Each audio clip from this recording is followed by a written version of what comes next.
hold hands and close your eyes. It's midnight, and you're listening to the Ghost Story Guys. Welcome to the Ghost Story Guys. I'm Brennan Storr. I'm Paul Bestor. This is a show where we talk about spooks, specters, and all the other things watching us from the shadows beyond the campfire. Some conversations only make sense after the sun has set, and this is most definitely one. Thanks for tuning in. This is episode number 212. And as always, we're coming to you from that tiny mountain cabin you dream about, but can never quite reach. Paul Bestor, my friend, I cannot tell you how much I resent your spring weather right now. Beautiful. How I hate you. Here I am, the 10th of April. It's nearly 9:30 and I'm sat wearing a polo shirt, wondering how nice my tan will be tomorrow. It is snowing here right now, and I'm trying to crash meteors into your house with my mind. Well, how you doing, man? It's okay. It's all right. I've spent the week getting very frustrated by mainstream news, but misreporting something that's been deliberately misreported, which is deeply frustrating. Does a direwolf thing? Yes. Yeah. There's no direwolf DNA in it. It's an elongated grey wolf that has been packaged to resemble a direwolf to appease one of the main people involved in it, which happens to be the creator of Game of Thrones. To make him happy, they kind of trimmed around the bushes to make it look bigger. I mean, they are larger than a normal grey wolf, and they've had their nuclei tampered with to change the coloration. But they're not direwolves. They're just very big grey wolves. It's bullshit. The company behind it, Colossal, are the people who are trying to de-extinct, which is a stupid word, certain species, and this is obviously their big kind of thing. Now, a lot of people have started going, oh, well, why are they pissing about like this? Why aren't they looking after all the creatures that we might be losing? Which they are. But obviously, fortunately, in the way the world is these days, and as this report over the last 3 or 4 days has shown, the media doesn't give a shit about normal animals. They need magical, fantastical animals. And for it to be continually reported as direwolves, even by some extremely well-known people in the animal biological scene in the world, people who have television shows and are well-known as biologists out there, everybody seems to be getting a nice pat on the back to pretend that these are something they're not, which I find quite distasteful. No argument here. But I as you say, I understand the impetus, because sometimes people just don't give a shit unless you wildly oversell something to them. I actually saw I went to go see Screamboat, the Steamboat Willie slasher movie when I was in Victoria, and open prior to it, they had a preview of the new Jurassic Park movie, and they've because they just keep finding new islands full of these fucking things, but they talk about, well, this one, it was too deadly for the park. It's like a kaiju-sized T-Rex or some shit. And it sounds stupid, but, hearing about the direwolf thing, I'm like, no, I believe it. Yeah, sure. And we need to, in order to get people to care, we need to basically create a predator so big it can swallow the sun like the fairy tales of old. That's why everyone on YouTube has a doing paranormal shit, has a thumbnail with their face going like, ah! Because otherwise no one's going to click it. Yeah, that too. Yeah, the Home Alone face is a big one. My gamut of thumbnails. It's very good. I wish this was a visual medium. Also, go see Screamboat, because it's actually a lot of fun.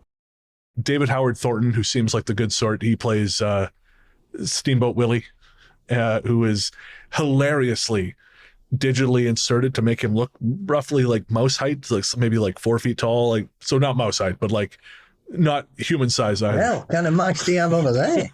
We have some big mice in Victoria. But anyways, yeah, go see Screamboat. It's a lot of fun.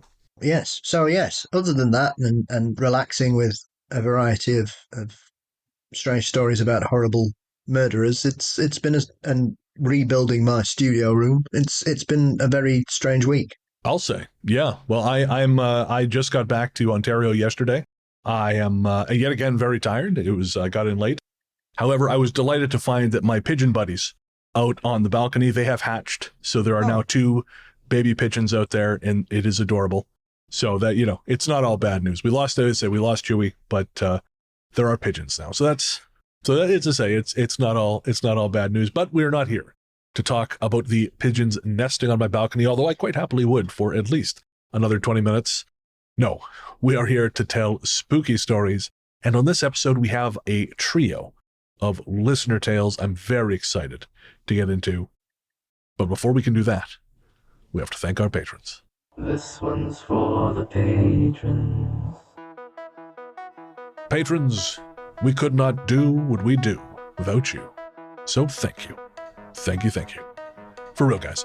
Every single person who downloads the Ghost Story Guys and tells their friends to download the Ghost Story Guys, you help make us who we are.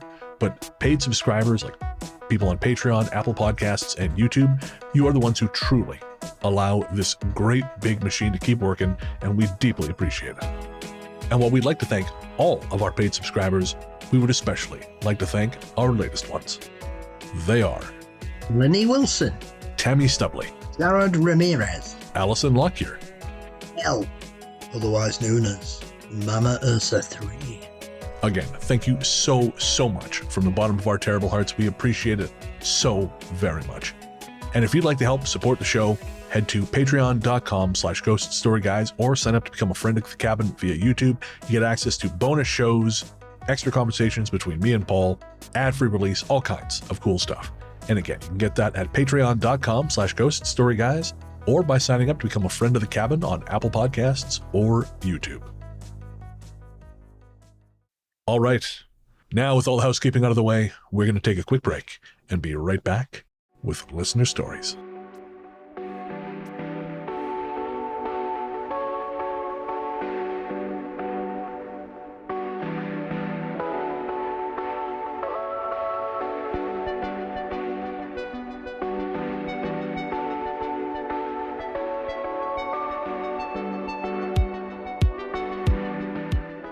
All right, so we have, like I said, we have 3 listener stories on this episode. Each of them is very different from the other. The third one that we're going to read at the end of the show is quite heavy, so we'll give you another warning when that comes. What I kind of find fascinating about this episode, Paul, there's two stories here, the first and the last, which seem determined to make me feel old.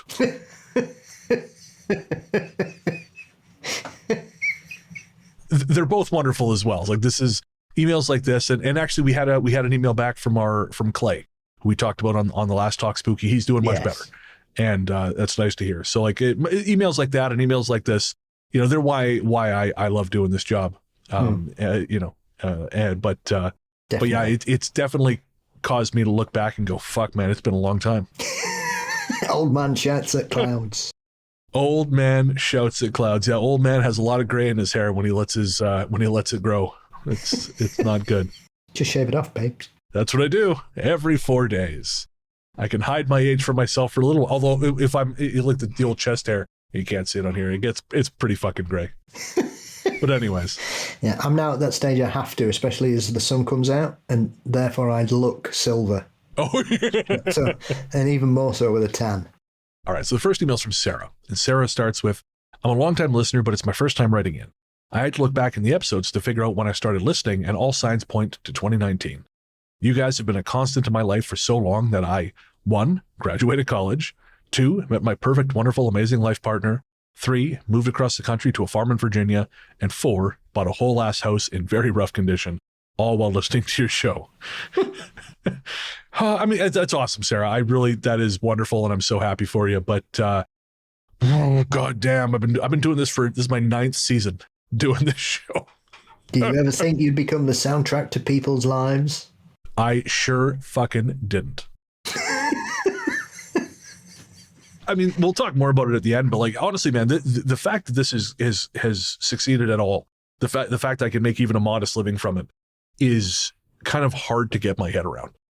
Like, I was talking to I went for coffee with my friend Colin when I was back in Victoria, and he was saying, you know how lucky you are? And he's like, obviously you worked for it, but the fact that you have managed to make even as I say, a modest living doing what you do in the arts, he said that is fucking rare. Mm-hmm. And I have to remind myself of that sometimes, because obviously I know some people who are very, very successful. And so it's difficult not to measure your success against theirs and just think, well, whatever, I'm doing fine. But when I get messages like this and I realize, no, man, I've been able to, I don't know, I've been part of people's lives. It's a wonder. It's a gift. It really is. It is. It is. And especially as we're both AI generated. Oh, don't start that. People believe you. Yeah, well, I'm part direwolf now. That's where all the silver comes from. And it is. I just want to make George R. R. Martin happy. It doesn't matter how happy you make him. He's never going to finish that series. Good. Boring. I don't read fantasy, so I'll take your word for it. But anyways, I've completely lost my train of thought, so we're not going to fucking worry about it. It just went right out of my head while we were talking about George R. R. Martin and dire wolves. It doesn't matter. Anyways, Sarah, we're going to read more of your email now. For the past 3 years, whenever my partner and I road trip together, they asked me to put on The Spooky Men. They also love your podcast, but I doubt they'll ever remember the real name of it. So just know that in our house, you are known as The Spooky Men. I'm fine with that, Sarah. We're good with that. Cool. I just wanted to say, as all emailers do, I'm sure, thank you for all that you do, and I'm so glad you're both in good places right now. I might enjoy your off-topic ramblings and conversations even more than I enjoy the stories. I'm finally at a point in my life that I have just enough income and lack of self-preservation to join the Patreon, so I'm looking forward to having episodes galore to get me through the workday. Nothing like dropping all your savings on a crappy house to make $5 a month sound more than reasonable for excellent content. But anyway, on to my stories. Sarah's first story is The Deep End at Brookdale Lodge. I grew up in a small town about an hour and a half south of San Francisco, and in my younger years, the closest pool open for public swimming was at Brookdale Lodge. Brookdale Lodge is notoriously haunted, with some greater media attention and some notoriety on ghost hunting shows. Locals know a lot more of the lore and the stories than I think is shared on those shows, but ghost hunting shows aren't known for their dedication to research and sensitivity to topics, are they? I don't think you've come across Brookdale Lodge on the show before, but correct me if I'm wrong. No, sir, I think you're right. The inside pool at Brookdale Lodge is massive and curved, with the shallow end being closer to the windows and outside, and the deep end being close to the inside wall of the lodge, with no windows and very poor lighting. The deep end is deep. It's at least 8 feet, and there is a large window installed in the wall of it looking into an always dark and creepy room where patrons of old would watch mermaid shows. My mom always claimed that the underwater shows were nudie shows, and I wouldn't doubt that.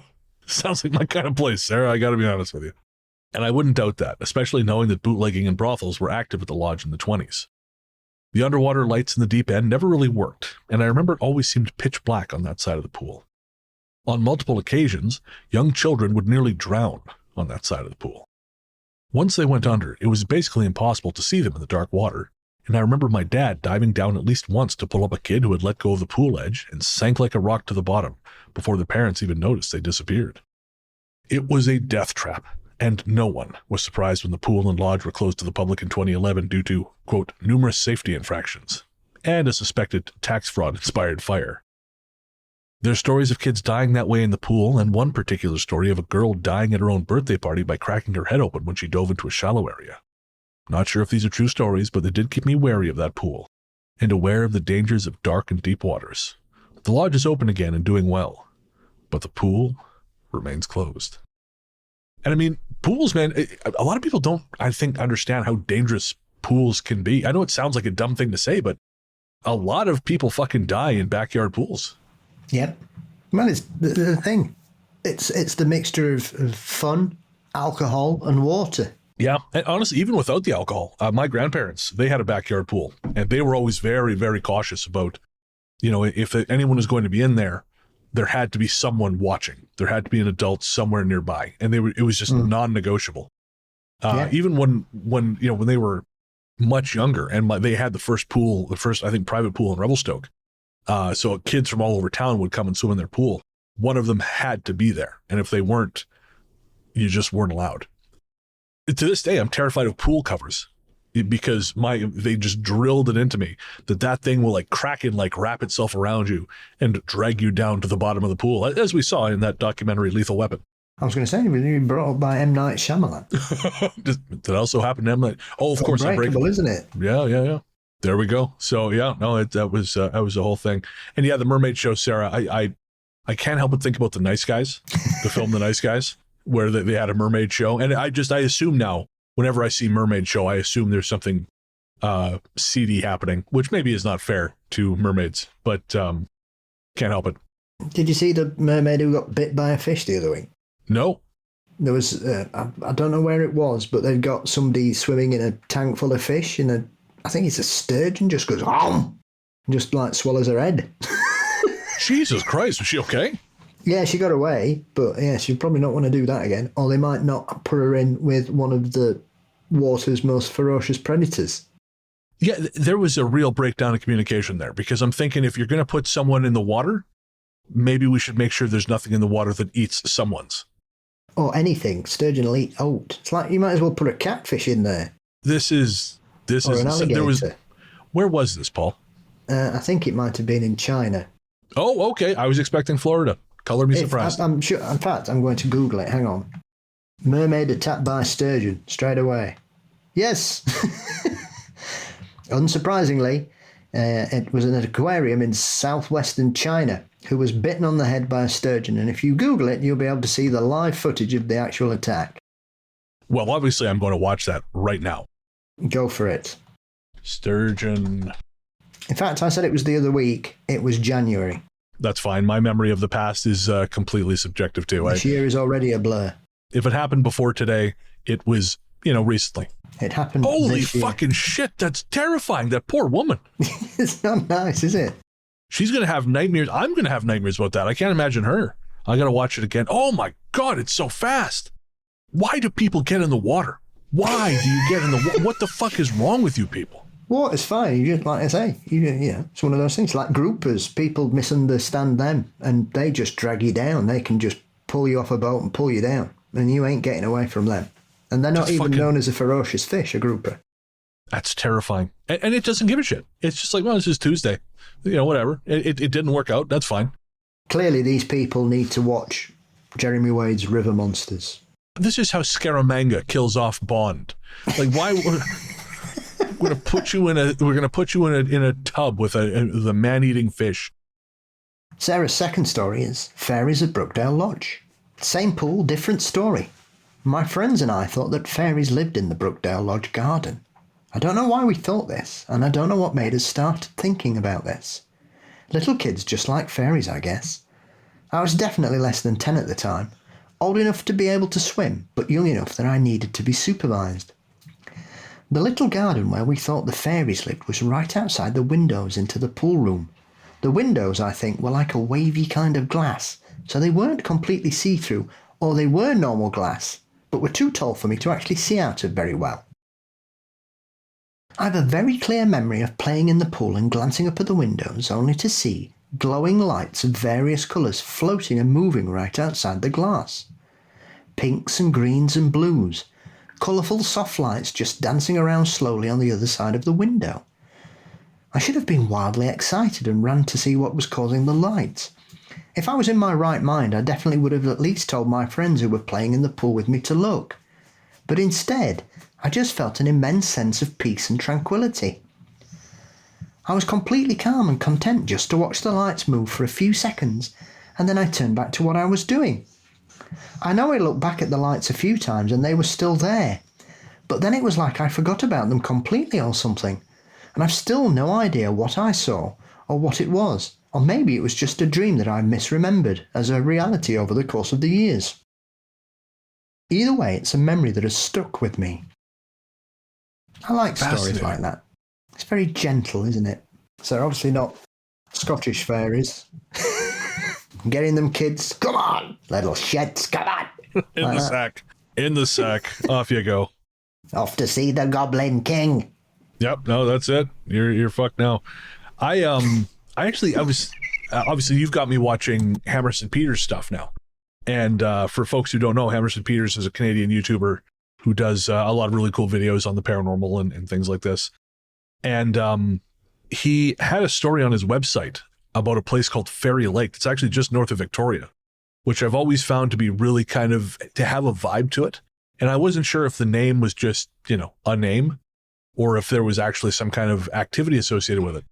And then on a recent video, on his website, I stumbled across this sighting, and I thought I'd share it here before I moved on. So again, this is from mysteriesofcanada.com, again, authored by Hammerson Peters. My name is Lisa Hamlin. I'm 39 years old from Vancouver Island. When I was 7 years young, I lived in a small town called Port Renfrew, located on the west coast of Vancouver Island. I lived with my mom, younger sister, and a cats and our dog. Our dog was a German Shepherd Husky. She meant the world to me. We rented a small house in an area of town called Beach Camp. We'd go swimming at the nearby lakes, Lizard Lake, with water so pure and crystal clear as could be, and Fairy Lake. I'd always wondered why it was called Fairy Lake. Fairy Lake is known for a famous, mysterious hemlock tree that grows from an old Douglas fir log that sticks out of the water. This little tree has been a tourist attraction for many years. I can confirm this. I have driven past Fairy Tree many times. Our mother had always taught my sister and I to respect nature, the forest, and all the creatures that live within it. People come from all over the world to see our beaches and beautiful forests on Vancouver Island. Many visitors seem disappointed to see a lot of these forests disappearing, the massive clear cuts and all of the wasted wood. It's a real shame. We would go on hikes through these beautiful ancient old-growth forests. We'd hiked to see the Red Creek fir tree one day. My mother told my sister and I that this tree was magical, that it could talk. She told us that if you listened closely, you could hear it. One sunny afternoon, we went for a hike down a path we had never hiked before. I believe it was actually a small, inactive logging road. It was just my mother, my little sister, our dog, and myself. There was no one else around. At least that's what we thought. There was no one else around. Or at least that's what we thought. I remember feeling a bit uneasy as we walked up this overgrown path. I didn't want to run into a cougar. I felt a bit safer with our dog, and our mother usually had a walking stick for protection. We walked along the dirt path and stones in a forest of Douglas fir and hemlock trees that reached to the open sky. Wildflowers, moss, and ferns grew along the forest floor that surrounded us. Sunlight beamed through tree branches, spreading its warmth and light. There was a bend in the path. We passed by a hemlock tree, sunlight sparkling through its branches. Then we came to a clearing in the forest. In the middle of the clearing was an old stump from a tree that had been cut down some time ago. Sitting upon the stump was a little man who looked like a dwarf. I felt a sense that he was sad in a way, because the tree he sat upon was cut down. He was about 3 feet tall. He looked to be in his 20s. He didn't have a beard, and his hair was dirty blonde to light brown. He was dressed in earthy-colored clothes and a brown hat that flopped over the side, like the Phrygian cap worn by ancient miners as protective headgear. The dwarf wore unusual elf-like boots that were a brownish-golden color that twisted at the toe. My eyes were fixed on his boots. They intrigued me. I did not feel afraid. In his hand was an old-style long-stem wooden tobacco pipe.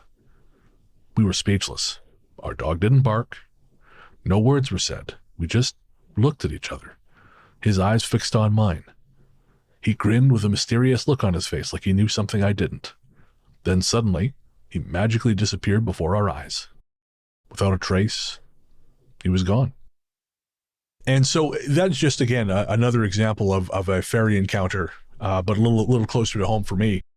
And again, in a region that I very much think it doesn't surprise me that people would have that kind of experience there. Because there's a back road that goes from, because Port Renfrew is it used to be sort of a dead end road. Like it's sort of the last town out west on that highway from Victoria, and then the road from that point cuts across the southern half of the island. So you can't go any further up the west coast side of the island. You kind of have to cut across to Cowichan Valley, which is the main highway.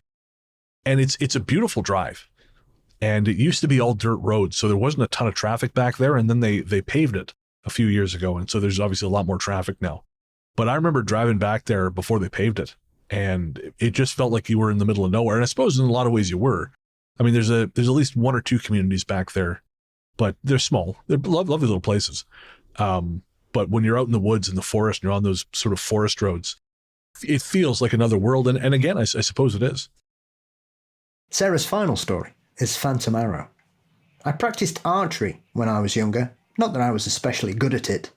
I had a recurve bow and would practice at the archery range or in my backyard, shooting straight into the muddy hillside behind the house. Did I mention I lived in the middle of the woods? This dirt wall of a hill was full of little rocks and lots of roots that banged up my arrows and damaged the tips, but I kept doing it because kids will forever do dumb shit. When friends wanted to, I would get out my awful spare bow and we would both stand behind the house and shoot at the hillside. It was only about 15 feet from the back door to the hill, so the shots were not hard to make, and it was a very quick trip to retrieve those arrows. On one of these instances, a friend and I were shooting in the yard, listening to the arrows whoosh and thump and the birds cheep and the trees creak, when we heard the whoosh like from an arrow. But then neither of us had shot it, It was like someone behind us had shot an arrow, and it flew so close I literally felt it move my hair. We didn't hear a thump of an arrow hitting the hillside, and we both seemed to assume that we'd imagined it after pausing for a moment to take stock of the situation. A little while later, it happened again, and this time it was unmistakable. It sounded and felt like an arrow had just passed by my head. I'd have thought I was going crazy if my friend hadn't also experienced it. We just looked at each other with expressions of, okay, what the fuck? And then hightailed it into the house. That same experience has even happened to me before, but I'd been shooting alone in the backyard, so I'd dismissed the experience as my mind playing tricks on me. After that, though, I knew there was something going on that wasn't all in my head. Do you have any thoughts on what this could be? Weird wind mixed with the echo of a hillside? Something supernatural? I really have no idea. So what do you think of that one, Paul? Well, being fairy shot's a thing. If you get shot by a fairy with an arrow, you've been fairy shot. Okay. So actually shot. Okay. Yeah, it's a well-known situation in British myth and legend in regards to fairies, that they would often shoot people or animals, and it would either mesmerise them or transfix them or curdle the milk or whatever. So yeah, being fairy shot is an old English, well, British term in regards to the behaviour of fairies if they didn't like what you were doing or you were trespassing in their areas. Fascinating. I'd never heard the term before. Yeah, it's fairy shot, fairy led, all very similar. Weirdly, I've been thinking about fairies a lot lately. Have you? Yeah, I know, right? It's I don't know why. It just is come up a lot. And I was thinking, like, I think one of the things that's most disconcerting about the notion of sort of the kingdom of the good folk, and I think it applies to the djinn as well, because I've been sort of making motions in the direction of doing that djinn episode, is this idea that you're talking about a completely separate parallel society. And that's really kind of unnerving. You know, like, because you're talking about a place where the rules are completely opposite to anything, or maybe not opposite, but they're completely different from anything you're familiar with. And in some cases, the consequences for stepping outside those rules, they can be severe. I was listening to Mishu Kaku talking about a similar concept in regards of trying to explain the multiverse theory. Okay. And essentially it was basically like, you're sat in your front room, that's fine. But also sat in your front room in the next dimension is a UFO. And in the next dimension to that is Bigfoot. And in the next dimension to that are fairies. And in the next dimension to that is ghosts. And however, you are all inhabiting the same space. You're just in your own personal dimension. And occasionally those dimensions will blur. That is the easiest way to explain the multiverse. He's very good at things like that. Yeah, Ben, I remember hearing about him first on Mysterious Universe a long time ago, like 13 years ago.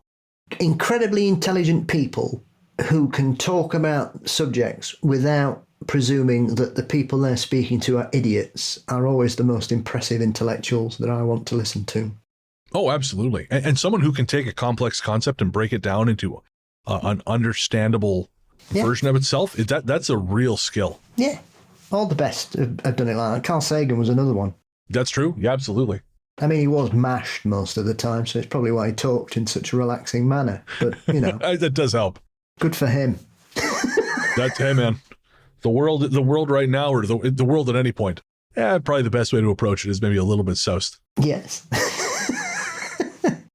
It sort of goes some way towards like the time slip thing, right? We've talked about this before, this idea that things kind of bleed because they're not really separated by that much.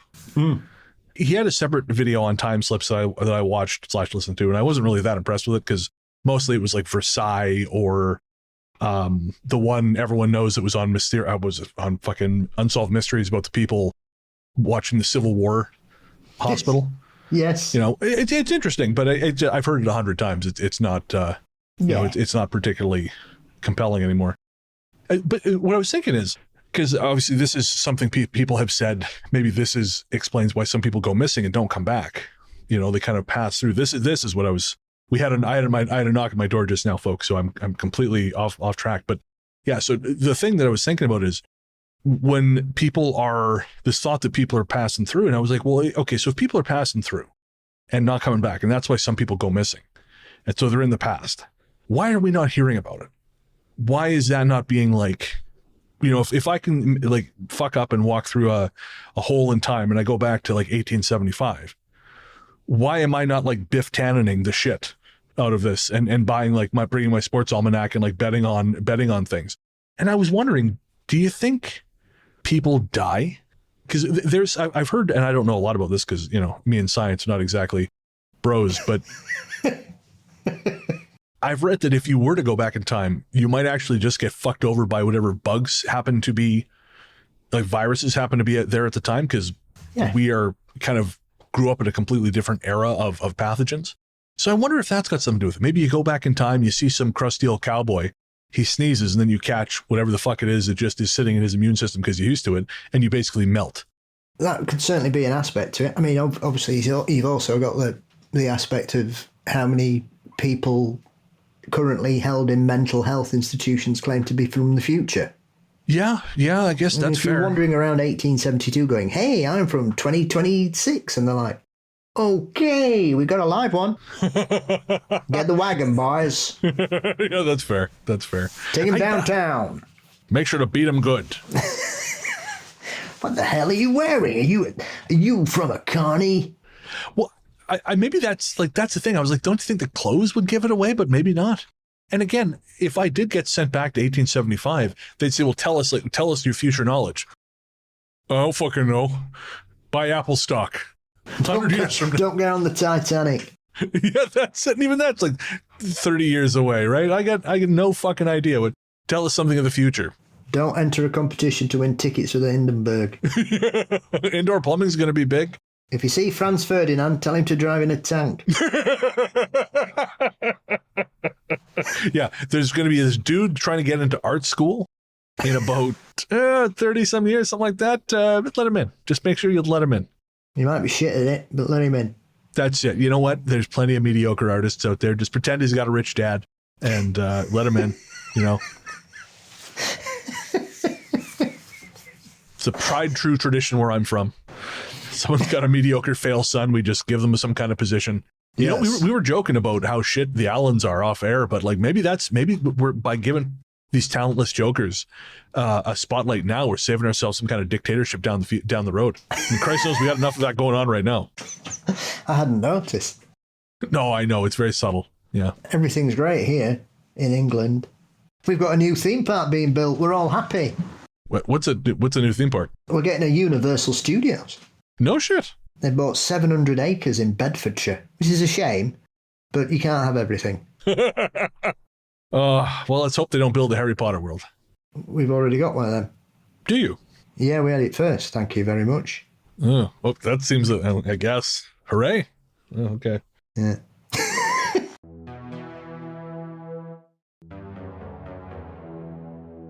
This story is from June. Hi, Brennan and Paul. I just started listening to your podcast and just finished The Mystery of Missing Time, and I wanted to share a story of my own weird time bending. I lost time, but then found it again. This was around 2002, and of course, cell phones were too expensive for most people I knew, including me. Brennan, you'll likely know this area, northeast of Surrey, BC. So, without further ado, the weirdest experience I've ever had in the woods. When I was around 15, one of my close friends had moved out of my neighborhood into a brand new home, which was in a neighborhood recently carved out of a pocket of forest in our municipality. There used to be lots of these little islands of forests, and many of them would have a stream or even a ravine through it. It made these forested islands the very last choice for any developers to want to purchase and turn into developments, so they remained wild and fairly untouched. Her house was surrounded by empty plots of mud and weeds, with bright orange and white painted stakes that claimed each section for a future buyer. It was eerie, as the streets were paved as if there were driveways to each house, and instead of houses, just rows of empty space. Her house was one of the first ones built, and her family was very much alone in the sea of pending construction. As she had been new to the neighborhood, she wanted to explore, because just past the new development was the remaining forest it was carved out of. Inside the trees, there were worn footpaths that led down to a stream that wound down the entirety of the woods. Once at a stream, we followed alongside it on an overgrown, muddy trail that was likely just a path, carved out by animals that still lived there. We had planned to bring an inflatable inner tube at some point during the summer and float down the stream to see where it popped out into civilization again. But as it was still early spring, it was yet much too cold, and our exploring had to be conservative as we didn't have nearly as much daylight. This time, my mom dropped me off at her house rather early, so we planned to explore the forest properly with a number of daylight hours available. Off we went along the well-worn footpath to the stream, and then slowly through the branches of the muddy paths alongside it. At one point, we had to follow the trail away from the water, and we sharply turned into the forest. We walked and got good and properly lost.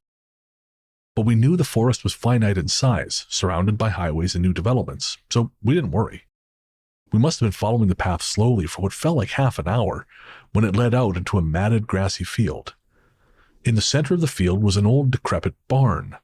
We could see no break in the trees to indicate a road or path to this barn. It was just a decaying building, surrounded by trees on an island of marshy grass. We were exploring, so you would think that we would be interested in checking out this barn, right?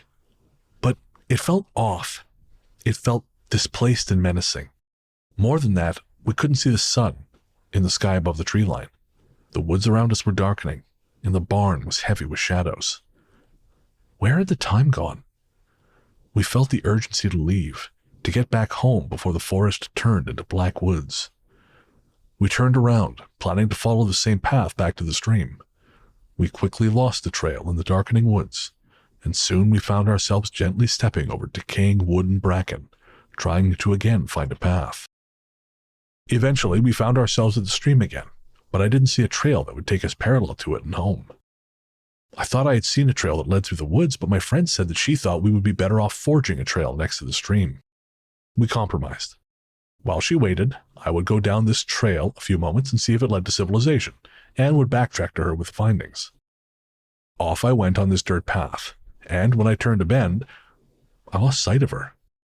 A couple minutes further, it turned into a proper trail that led to the fences of houses that were buttressed right against the forest. It was a civilization we were looking for. As I hadn't traveled far at all, I shouted at her to join me. Silence. I shouted her name again, but the heavy moss of the forest snuffed out even an echo. I hastily walked back down the trail, and the trip that took a couple minutes initially took nearly 5 to 8 minutes to retrace. She was still waiting for me at the stream, but berated me for taking ages to return. The woods felt darker and more oppressive than ever, so it took little convincing for her to follow me back to the houses. We arrived again quite quickly and walked along the fences hoping for an opening or a gate so we could slip through a yard and back into the streets. But there were no breaks, and the fences were some of the tallest I had encountered. We walked until the forest became too dense to go through, and another path opened up back into the shadowy woods. We assumed we were close, so close, to the edge of the woods and our way out, and so ventured back inside the forest. Judging by the lack of sun and the number of shadows in the trees, it must have been late in the day. Would my mom be irate about coming to pick me up, and I was in the woods without having any way to contact me? Without speaking, we started walking fast, and then started running. The eeriness of the barn, of how time seemed to have been bent, and the oppressiveness of the dark woods finally got to us. We bolted down the paths, I in front and her behind. The paths were thin, and the wispy branches of the evergreen brush clawed us on each side as we pushed through. My hands were in front of my face to protect it, and it felt like I was starting to just blindly follow this path without any thought. I could hear my friend behind me, hear the heavy breathing over the whipping of branches on my windbreaker. I led her on, and ahead of me, I could see a shock of light through the branches. It had to be the way out, and I got a sudden burst of energy that led me through the trees and onto the familiar plots of mud and weeds of my friend's neighborhood.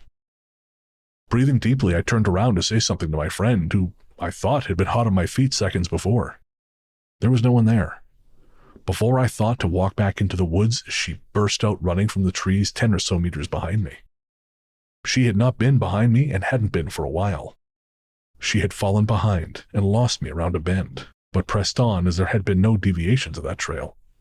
As we walked back home, the sun was still high above our heads, and barely into the early afternoon.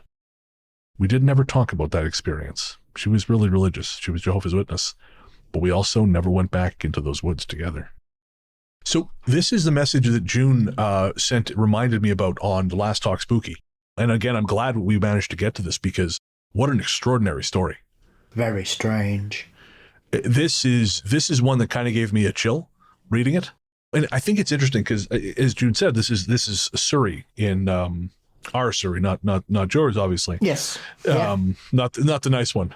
And it's interesting because I don't go there very much anymore. I used to have some friends who lived there, but it seems like it's kind of a troubled place. And I just think it's interesting. You get these places where they have kind of paved over these strange places, and it's like all of North America. We've done this, right? And I don't think it goes away. No, I just think it just starts to influence whatever happens to have been built there. And I do wonder if that explains some of the sort of the high strangeness of those parts of the Lower Mainland.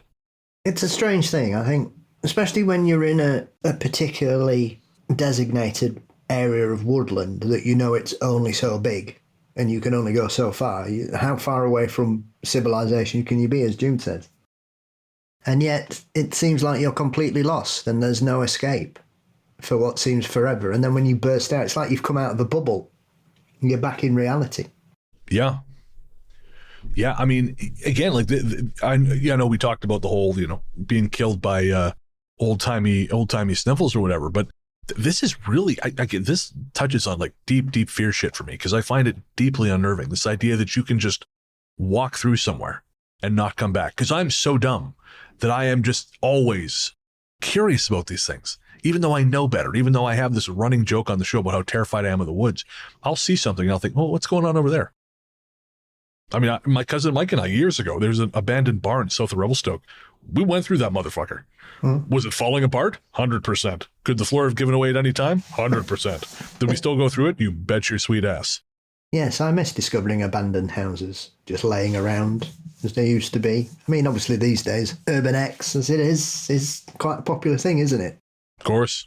It's one of those things, I think often because of the time it is and the way we're so connected, I think a lot of us forget that there are abandoned things like this. We just presume that everything's been modernised or built upon, or there's a path through everything. But as millions and millions of YouTube and TikTok videos show us, there are still empty spaces that have been left to just stand there. And I think it's remarkable. I mean, we had one here in Sheffield, which was like a luxury hotel that had just been abandoned.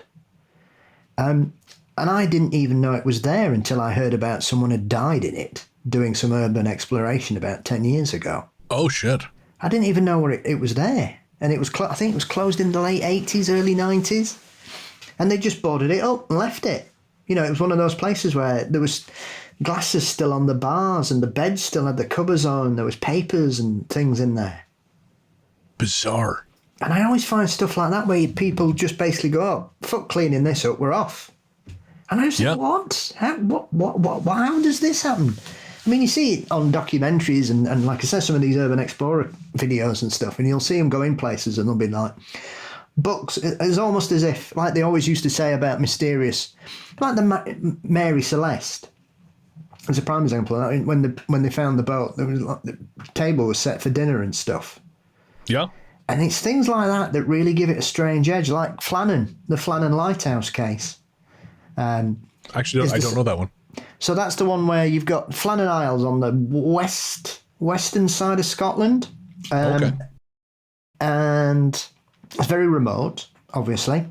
And it had a team of 3 lighthouse keepers who would maintain it. And obviously they'd do shifts. And then I can't remember how long you were on for it, but I mean, the Lighthouse film, the Robert Eggers film, is based on, in part. Oh, I didn't realize. Is inspired by it rather than based upon it, I would suggest. And after a bit, the guys who were coming to replace the crew turned up, and the lights weren't on, and there was nobody there.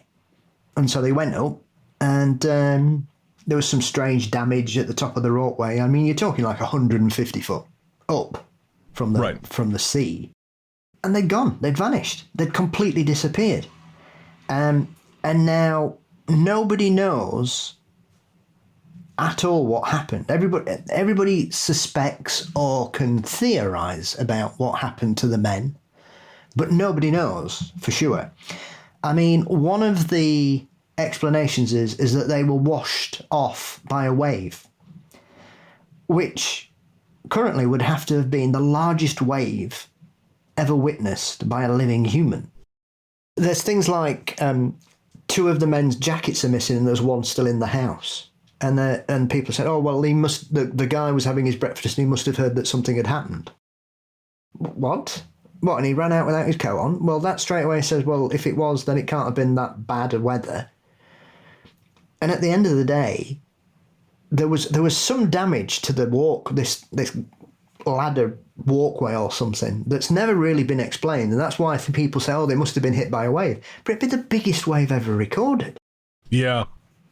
And so there's a sort of epilogue to this, is that Flannan Isle was a well-known gathering place, allegedly, for the Fae.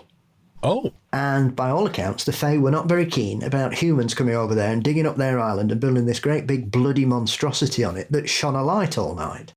And so for some people, they believe that the Fae just came and took payment for the harassment, and that's where they went.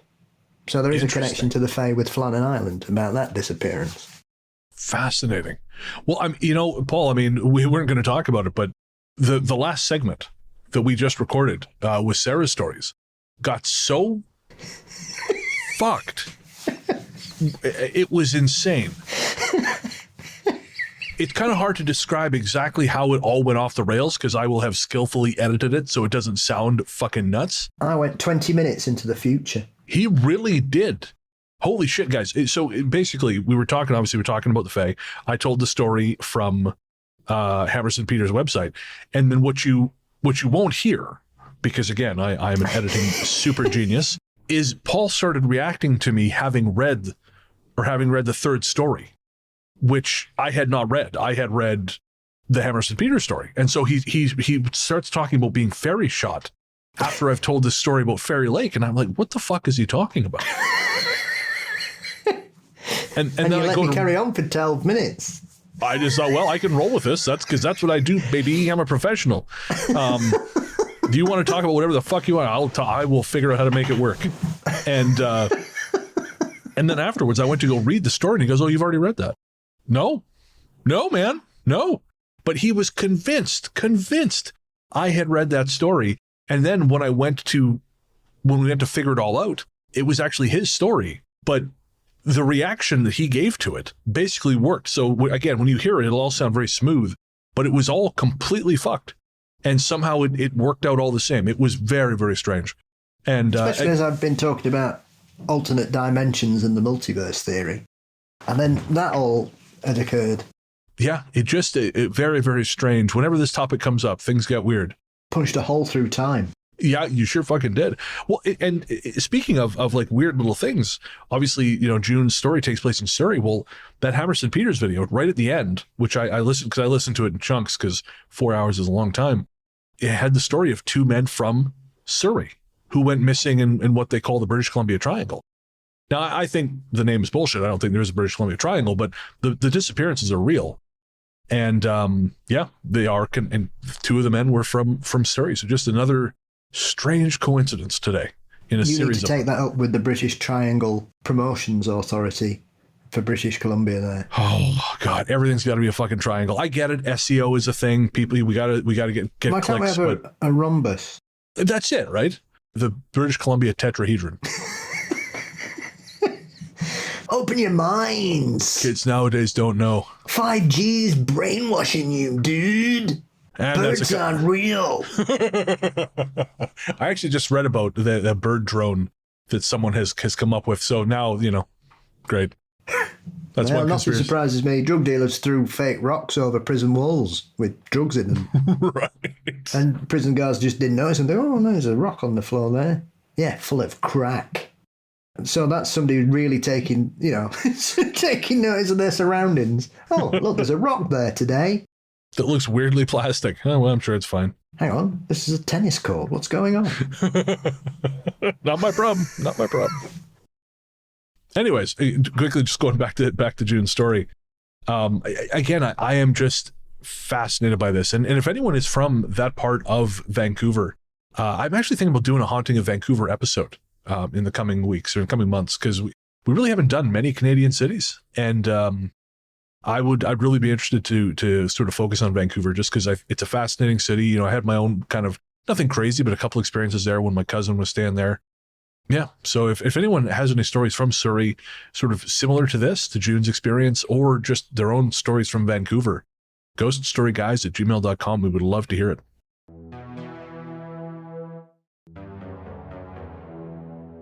All right. So our last story for tonight is an anonymous story. This is a lengthy one, so Paul and I'll be taking turns on it. And we also should warn you, there are some pretty intense things in this story. In fact, the listener has given us a trigger warning. So we'll read this part here. Also, I'm going to say there is a trigger warning for self-harm, mental illness, violence, and sexual assault. It's a lot, I know, but I'll try to fast forward through that since most aren't all that important to my long-ass essay.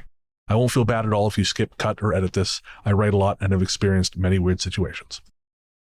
Just, that's a warning for anyone who might have some sensitivities to those things, because, again, I know what it's like when they hit you out of the blue. And before we get to the story itself, again, I just wanted to address the intro to the email from this anonymous listener. I'd like to start off by saying I listened to GSG when it first came out. I think I was a freshman in high school, and now I've been in and out of the army, have a toddler, and have been drinking legally for the past year. GSG has been through... I know. It's wonderful, Thanks. But also I'm crumbling into dust. Time has no concept to the Count of Saint-Germain. Well, yeah, to the much more mortal co-host of the Count of Saint-Germain. Time just seems to perpetually be slipping through my fingers. I've already given you a brief glimpse of my power today. The power to confuse Bren. This is Confuse not myself. real hard. Well, there we go. The power to confuse both of us. I mean, that's a bunch of Guinness and some wine managed to do that. So I don't think this isn't a real achievement. Well, somebody thought my vape was a ghost. Oh God, they didn't know what to do with us. They had absolutely no idea what to do with us, those people. We were the only ones that drunk. we got to find a paranormal party that's a little more our level. That's my standard thing. That's the point. Me too, man. Don't put me in a bar and expect me not to get shit faced. Especially we're meeting for the first time. I really love that. I can't remember who it was, but one of the gals we were chatting to says, "Oh, you're from Canada. You must know so and so." And I'd never heard of this person. And she's like, "Oh, well, he said he's a really big deal." Well, yeah, and my girlfriend also lives in Canada, so you wouldn't know her. But yeah, so anyways, it's just this is again anonymous. This is very humbling, and it's an honor to have been part of your life as long as I have. But this is causing me to reckon with the passage of time in a way I have not in a while. No, but think of it this way. You've never looked better. You've never probably been in as good a shape since you left school. This is true. Yep. So yeah. shut up and get on with it. Get a grip. There it is. Tough All luck. right. Exactly. All right. So this is this is the rest of that email. GSG has been through all of it with me, and I truly thank you for giving me stories to escape to through all the hard shit life has thrown at me. You've been to almost every state and some different countries through all my highs and lows. So from the bottom of my heart, thank you. And honestly, anonymous listener, from the bottom of my heart too. Thank you. They go on to say, growing up, we lived in the New England area, where everyone seems to have multiple ghost stories. Appalachian Mountains terrifies all the tourists, and Salem was about an hour away. Nothing was ever normal, but being a little kid, I didn't really realize. The house that we lived in was definitely haunted by a woman who died nearby, and her grandparents who died in our house. We also believed her ex-boyfriend was there too. The woman had actually lived in our house at one point. She worked late night shifts, and my room was her old room. Every night at 3 a.m., we could hear her residual ghost walking up the stairs, which was her usual time home from work. I had a toy dog that needed batteries to bark and wag its tail, and one night it wouldn't stop barking even with the off switch. My dad took the batteries out thinking it was just them dying and setting off the toy. One thing to note about my dad is that at the time, he 100% did not believe in the paranormal. But when he sat the toy back down and it kept barking without the batteries, I think it changed to 95%. Watching him drop kick that toy out the back door was sad in the moment. I cried for days. But looking back at it now, it's truly hilarious. My sister is 6 years older than me, And she also took the batteries out of a music toy I had, and when that toy continued to keep turning on randomly, she too threw it into the backyard, but through the window on the second floor. Our backyard eventually turned into a possessed toy graveyard. She has many other stories from that house, but not many are negative. And if they are, she doesn't talk much about it, besides that the negativity came from the woman's ex that was staying there. We moved to South Texas when I was 8 or 9, and the house we moved to could have been from a fucking horror movie. My grandma lived there, and we stayed with her for a year. It was my first time meeting my grandma, and as soon as I walked in the door, I saw a somewhat short lady with blonde hair and a white or maybe very pale blue dress walk from her front living room where the entryway is into her dining room. I asked her who it was because she looks exactly like my mom, and my grandma told me nobody else was in the house. As I walked further into the house, I saw a painting of the same woman hanging in the living room. I turned to my grandma and said, "That was the woman I just saw walk behind you." She told me how that woman was a great aunt of mine, and my mom is named after her. If I see her walking around, to not be scared, and to know that she won't hurt me. Apparently, she has always followed my mom around the house growing up, and was excited to see her back at home for the first time in 10 years. Also, I was and still am the only person that has been able to fully see her. Sometimes people will catch glimpses of her out of the corner of their eye, but never a full-body apparition like I can. I don't think I'm a medium by any means, and half the time I don't believe anyone who says they are. But my family calls me a sensitive, since I can always feel when something is around, which house is haunted as we're driving by, and can see, hear, and talk to things most others can't. I guess that basically is what a medium is, but I just don't like using that word for some reason. It feels overdone and overglorified to me. Who wants to see and talk to dead that others can't see and talk to, and just think you're crazy or that you're lying? Maybe that's just a me thing. Anyways, I got confused a lot in that house because I would see my mom walk past the door, say something like, "Hey, Mom," and she would walk from the complete opposite direction I thought she was at. Or I thought she was home from work when she wasn't at all because of the ghost that looked just like her. My sister's story from moving day that I can somehow visualise but really don't have any memory of at all is when we were moving boxes into our room and we had an old stereo that we wanted to plug in and use whilst unpacking. She said she'd made sure that the volume and everything else was turned all the way down or flipped off before she plugged it into the wall. But as soon as she plugged the stereo in, she turned back to me and I had this look of despair again. I must have been 8 or 9 at the time. Sunken eyes, looked completely and utterly depressed and not myself. At the same time, she felt a jolt of electricity in her feet and all the hair on her body stood up. She said this all happened maybe within a second before the volume dial turned all the way up and the stereo flipped on and started blasting music. She grabbed my arm and dragged me out of that room. A few nights later, I was laying in bed and I couldn't fall asleep, when all of a sudden our door swung open and I heard a man say, "Watch this." And then my sister's blanket started to slowly come off her. You could see where his hand was holding on to the comforter to drag it off the bed. She woke up screaming at me, telling me how I was trying to scare her in the middle of the night, and it wasn't funny. She then realised I was still laying in my bed next to the wall, completely tucked in, with all of my stuffed animals, and she began to cry. She slept in my bed every night after that, until we moved out of that hellhole house. My dad's 95% of not believing in ghosts dropped to 30% a week later, when he and I were sitting in the front room, watching TV at night. My mum and grandma were in the dining room next to us, with the door open so they could see in, and all of a sudden, this perfect yellowish circle appeared in the room.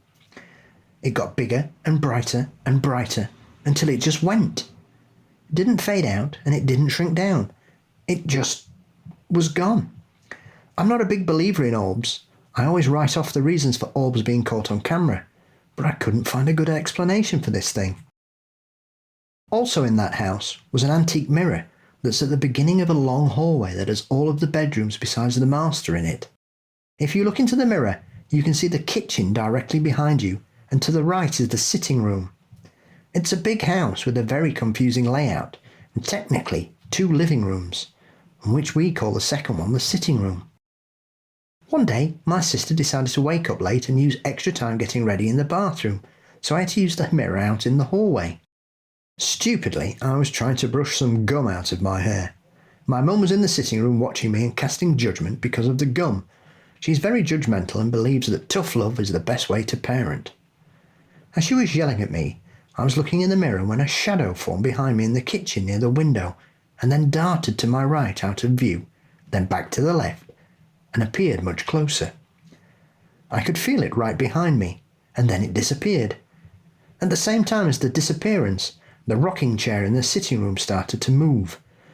This scared my mum to the point that she stopped belittling me and instead tried to force the rocking chair to stop moving, but she couldn't force it to stay still. We decided to move out of that place shortly after. Instead, we went to live with my grandfather in Central Texas. His house was also haunted, but by one ghost who was our great uncle, and he typically left us alone, but liked to play pranks on us every now and then. The only time I think he got mad was when I played 3 Days Grace, because he wasn't a fan, but he didn't seem to mind Motley Crue or any other classic rock band that I quickly became obsessed with. We moved again after 2 years to a house that seemed eerily quiet all of the time.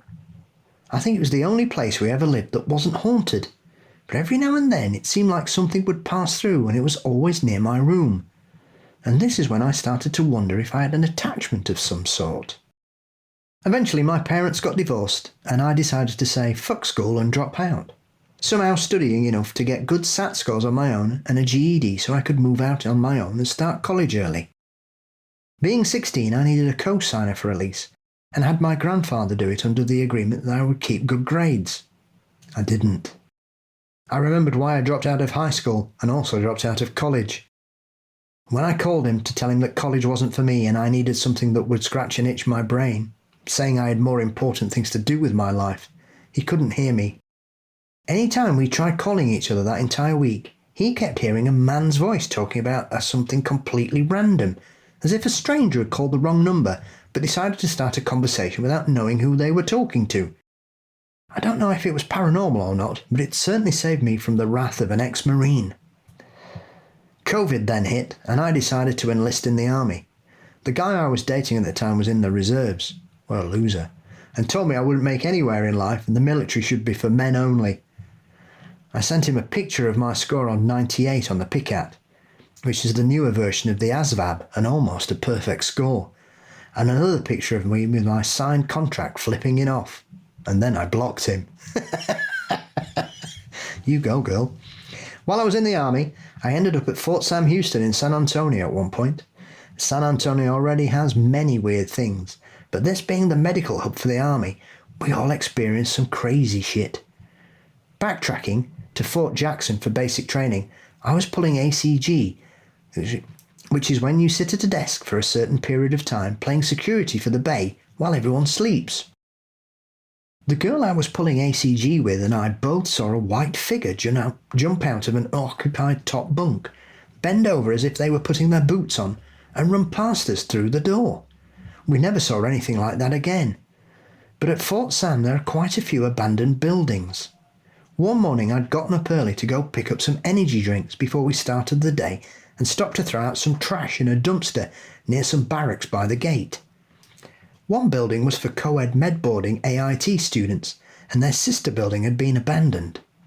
As I was driving to the dumpster, I realised that a light was on in one of the abandoned barracks rooms, and a person was standing in front of the window. Two of the Tradoc soldiers from the medboard barracks were also throwing out their trash from their ACG shifts, and I stopped to ask them about it. I was sure that that building was abandoned, and they both confirmed that nobody lived there or had the keys to go in without an NCO's permission.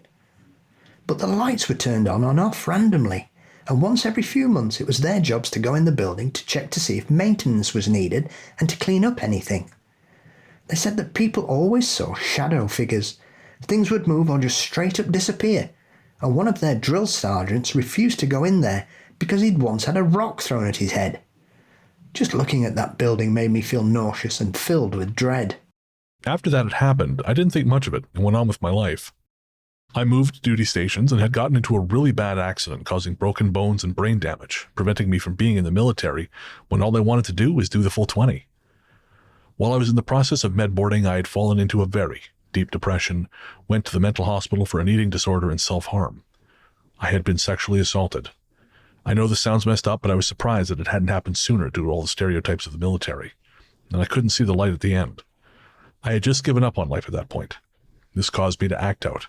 They gave me meds for my PTSD, depression, anxiety, pain, insomnia, tachycardia, and everything else wrong with me all at once, and all at a pretty high dose, especially since it was my first time taking actual medication. Somehow it didn't kill me, but it did turn me into a very violent and uncontrollable person. They sedated me, and when I woke up, I couldn't remember what had happened. All I knew was that I felt sluggish, and my nerves were on fire. Anything I saw in that hospital that seemed paranormal and was also seen by other people doesn't seem real to me. It all seemed like hallucinations. But after experiencing all of that, it made me think back to my last duty station with the abandoned med-boarding barracks, and makes me wonder if the thing there truly is a negative spirit, or if it was just treated the same way I was when it was alive and wasn't able to make it, and is now is like this in death too. It would explain throwing things at the NCOs and not liking people in its space. After getting out of the army, I learned I was pregnant. My boyfriend was no longer in the picture, and I was all on my own at the time.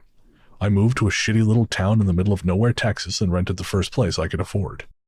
When I pulled up to the house, I realized my mistake of not touring it in person first, before signing my lease, because you can just feel the supernatural energy from the front yard. Luckily, the house was quiet for a bit, and it was smooth sailing for my pregnancy. Then, my first night back home after having my son, my house turned on me. Doors would swing open and slam closed all night. The TV and lights would turn on and off. Decorations would fly off the walls. My dog's kennel would open in the middle of the night to let him out. My cats would get trapped in closets to rooms that I made sure the doors would always stay closed and locked. It was rampant until finally I said, "Let's make an agreement. You leave us the fuck alone, and I'll leave you alone." Whatever was causing this was here much longer than me, and I knew if I tried telling it to leave or whatever, it would most likely just piss it off even more. It's been over a year now, and I still live in this stupid fucking house because being a single mom living off a disability check doesn't let you save very much for the overpriced moving costs. Just last night, the door to my son's room where my sister was sleeping swung open to let the cats in there, and then slammed shut behind them. I constantly hear two men talking in the dining room after I go to my room for the night, and my sister told me this morning that she heard a woman talking. A woman who sounded exactly like me. The voice was coming from the hallway that leads to the bedrooms and bathrooms from the living room. There is always an eerie feeling in that spot of the house, but I've never really had an issue with it. My main issues have been my room, my son's room, the kitchen, and the voices from the dining room. Typically, I go into our sunroom just to get away from it all when it's overwhelming, because it feels like it's the one safe space in the house.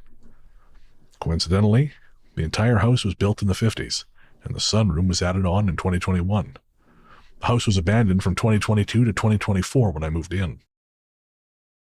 There's many more things that have happened, but I've already typed out 3,000 something words, so I figured anything more than that will drive you insane to edit and read. 6-page essays in school seemed undoable, but I guess it's extremely easy when you're telling others about the weird shit you've experienced. Again, thank you so much for how dedicated you are to the show and your message you always add on to the end. As someone who has been through some rough shit, there really is light ahead, and it will get better someday. I learned that saying no to medication is sometimes what is better for you to not be a zombie, and other times you need to put your pride and ego aside and understand that medications are what you need. Listening to yourself and your body is very important, and a lot of people don't realize that.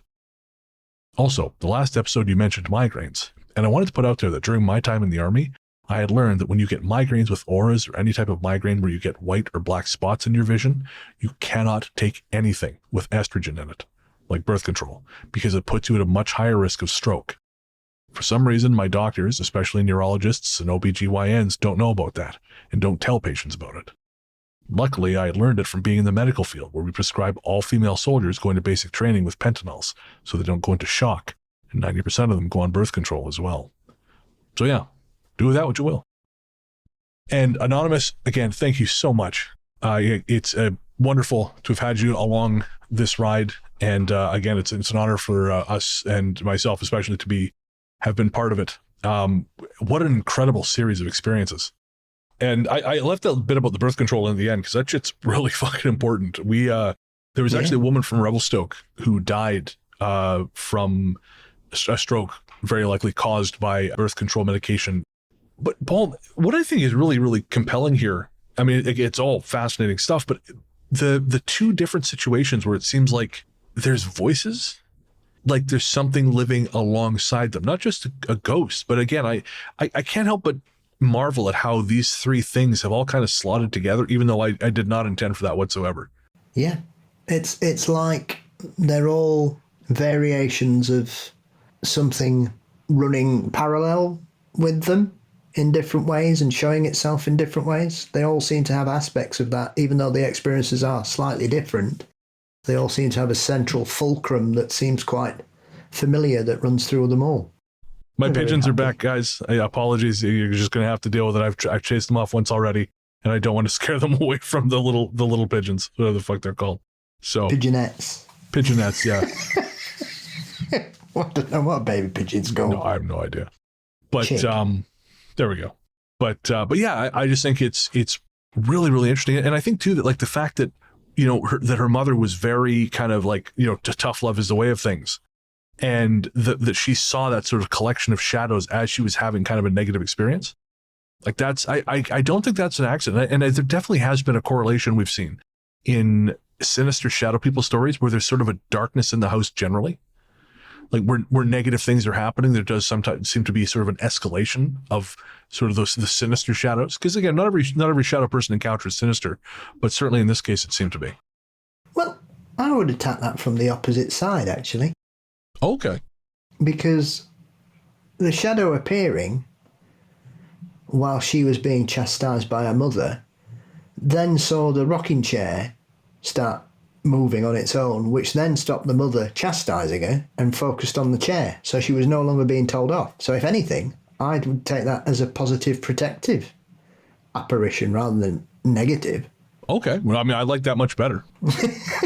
Well, that's what it would seem to be. She was getting shouted at. Whatever there didn't like it and decided to piss about with her mother and say, right, look at me. Yeah. No, that's fair. You can't stop me doing what I want to do. Look at me. Because she was saying she tried to stop the chair moving and she couldn't do it. Yeah, it's interesting. Again, that's a rare thing. Like to have something that strong. I mean, given that the Anonymous seems to be such a strong person themselves, it does seem interesting that they're also sort of have had these like interactions with other strong-willed spirits. Well, maybe that's what attracts them. Yeah, might be. And like as she said, she maybe thinks that she's got some kind of connection. Maybe it's that strength that clearly shines through the whole experiences that have been shared with us that acts as a magnet because they're attracted to that tenacity, that courage, that bravery. And maybe that's what has given her a sort of insight to a world around us that most people don't have. Yeah.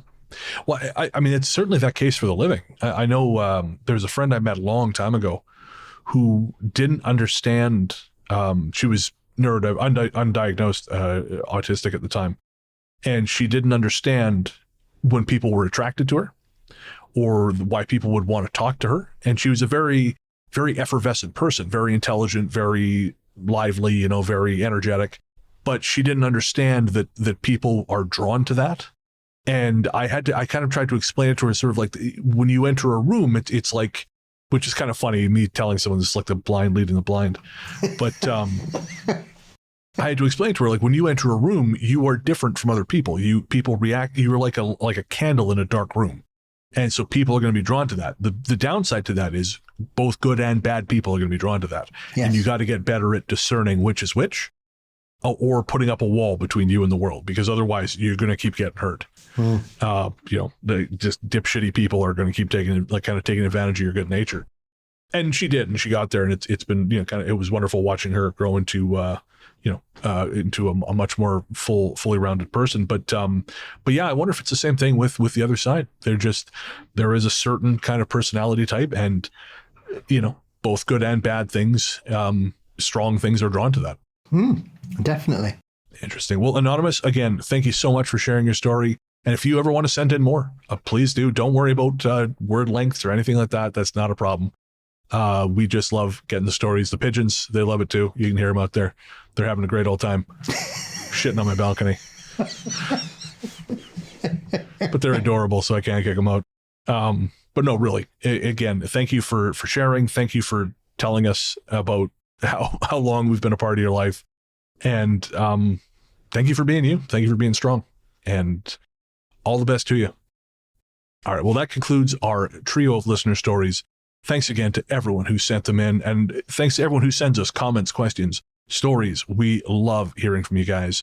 Again, ghoststoryguys@gmail.com is the best place to send stories, but you can also send us messages on Instagram as The Ghost Story Guys. We're on YouTube.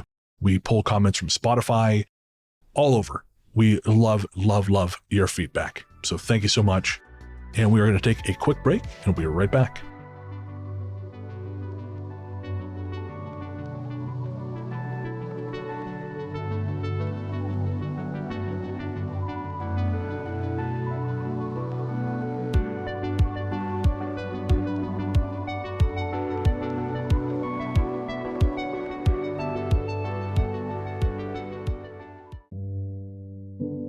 Hey there, listeners.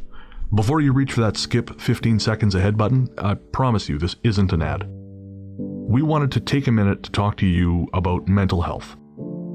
On this show, I've always tried to be as honest and open as possible about my struggles with depression and anxiety, because even though we've come a long way towards acknowledging the very real damage these things can do, there is still way too much lingering stigma about reaching out for help. And when you start to feel like there's no help, it's easy to start feeling like there's no hope. But Paul has joined me today to remind you there is always hope and there's always help. We're not going to try and talk you out of self-harming right now, because we know that's not how it works.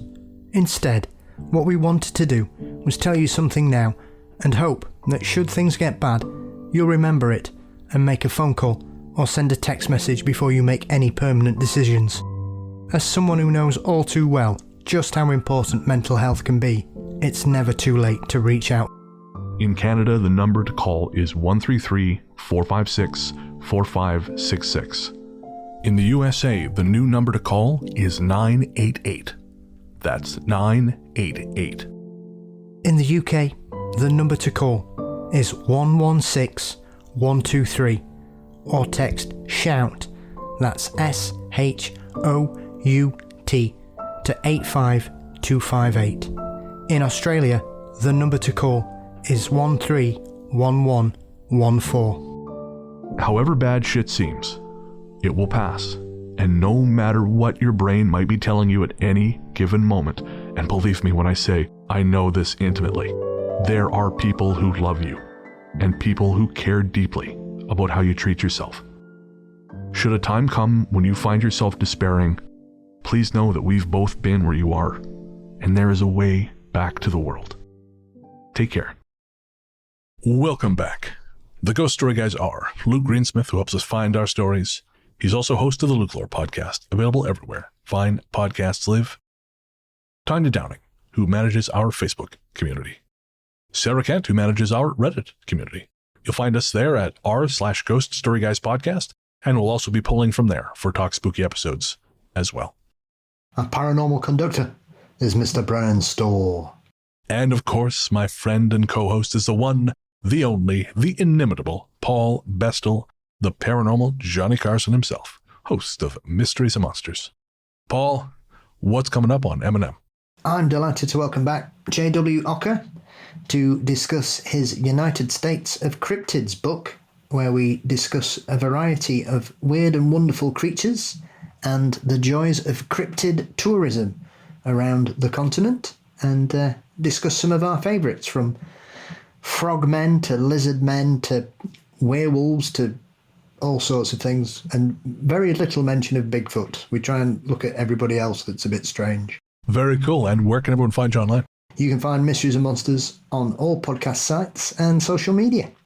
Fabulous. I'm Largely the Truth on Threads, Instagram, Blue Sky, and Letterboxd. And you'll find my horror fiction show, Fear Daily, everywhere fine podcasts live. As we said at the top of the show, we could not do this without our paid subscribers, Apple Podcasts, Patreon, YouTube. You guys make our world go round, and we are deeply, deeply appreciative to every single one of you. And if you want to get bonus episodes, additional conversations between me and Paul, early ad-free releases, and our monthly live stream, or, of course, your name read out in the Ghost Force shoutouts that happen every other story episode, you can find all of that by clicking the link in the show notes, or by going to patreon.com/ghoststoryguys, or by signing up to become a friend of the cabin on Apple Podcasts or YouTube. Paul, do you have any spots coming up? I've recorded one with a show that will be out towards the end of May, so I shall let people know once I know when the date is coming up. But as far as I'm aware, it will be out in May. Very cool. My episode of the Paranormal Podcast with Jim Harold just released. Woo! Yeah, Brandon and I talking about Fear Daily. And sometime also in May, I think, my episode of Spirits Uncorked will also be out. So, of course, it was Elizabeth and Erica. We had them on a recent episode of Talk Spooky, and very much looking forward to their next season. If you want to pick up some Ghost Story Guys merch, head to our website at ghoststoryguys.com. You'll find all kinds of cool stuff there, from t-shirts, stickers, mugs, posters, and whatever else your little heart desires. Again, that's all at ghoststoryguys.com. Our theme song, Radio, Into the Darkness We Go, is composed and performed by Peter Kursov of Pizzanta Music. Find more from him by searching for Pizzanta Music wherever you get your tunes. That is streaming courtesy of Night Harvest Recordings, the Ghost Story Guys house label. And I think that's going to do it. We'll be back next week, but until then, Into the darkness we go.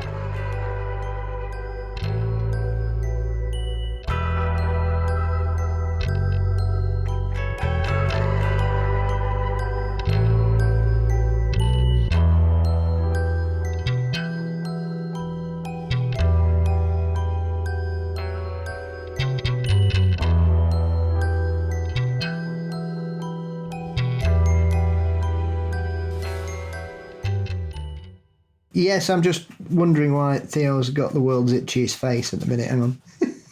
What are you doing? Thank you. Yes, I'm all right now. Are you recording your end? Let me check. No, I am now. Let's just chitter-chat. Yeah, what the hell? We've not even mentioned Bullseye. All right. So our first message. We'll get to it. It's so good. I fucking love that show. Delayed reaction there. It's like I'd hit your head into a prison table. Yeah, right. Oh, fuck, that's so good. Anyways, all right. This is the Daredevil show now. Listener mail. Pretending to knock your camera down. Anyway, carry Yeah, on. you were lucky. You were lucky I was wearing pants today. I was lucky. Well, it's a strange choice of word. Harder to get in trouble when you can barely keep your eyes open. The zest is back. Such as it is. So you want me to read just the last paragraph? Because it's not a story, it's just saying ta-ra. No, Phantom Arrow. We've done Phantom Arrow, because that's why I was talking about being fairy shot. What did you just take I at the wondered door? why you did that. I didn't read it. I thought you had. No, I read you the sure? Deep End, and then you read Fairies at Brookdale Lodge. And then I read the fairies at Brookdale Yeah. Lodge. And then I thought you read then we talked about Phantom fairies Arrow. and Hammer's- That's why I went. No. I wondered why the fuck you were talking about being fairy shot. I was like, sure, I'll roll with it. But no, I think you started talking about that after I read Deep End. Hang on a second. Hang on. I'm just going to stop my recording. See, I've gone to pieces there, you see. Pressure. My sister's story from moving. It's funny because the connection. Oh, sorry. the connection's so staggered. Fuck me. I'm just going to dive right in. Okay, I'm muting my microphone now.